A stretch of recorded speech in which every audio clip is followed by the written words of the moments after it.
This is my second video blog. Today about Pine Bluff's John McCullough, pastor of Vencedor asamblea in Pine Bluff, Arkansas.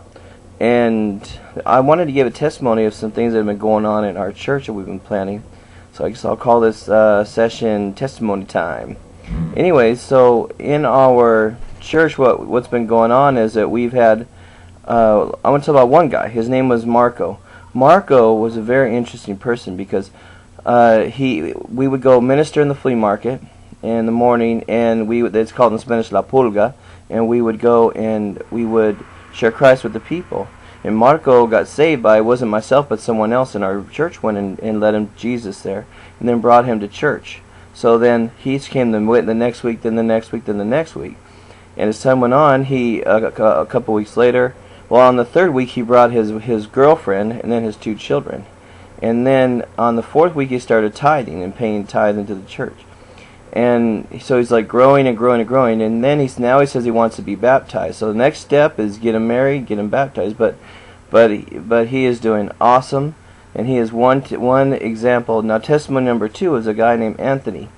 In our church, Anthony was a guy totally in debt, about to lose his marriage. And his wife was in Ecuador, and they were separated for a long time. And he'd been praying and praying and trying to reach out to her, but not really living for God. But he turned to God with all his heart, started going to church, he started living for the Lord for real.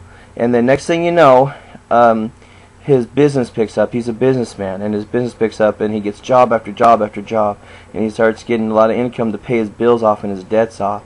And then he and I prayed together and joined together in prayer that his wife would tell him before Easter that I'm going to come home to you. He's got a little baby daughter named Emma. So her and Emma are coming back. She told him before Easter, after we joined together and prayed, that she's going to come home and they're going to be a family again. And then another guy, testimony number 3, Edgar. His name is Edgar. This guy's awesome. He's a Christian guy, and back in the day, like 15 years ago, he told me he wanted to do what we were doing now there in Pine Bluff, but he tried and got discouraged and he quit, and then he went into the world. So then he changed, and he stopped going to church altogether. So what happened was he came to one of our meetings, got rededicated to the Lord, and now he was like the star of our Easter drama. He's there at the services. He's going to church all the time. He's seeking the Lord. He's pushing through when things get tough. He's growing in the Lord, and we're doing discipleship with him.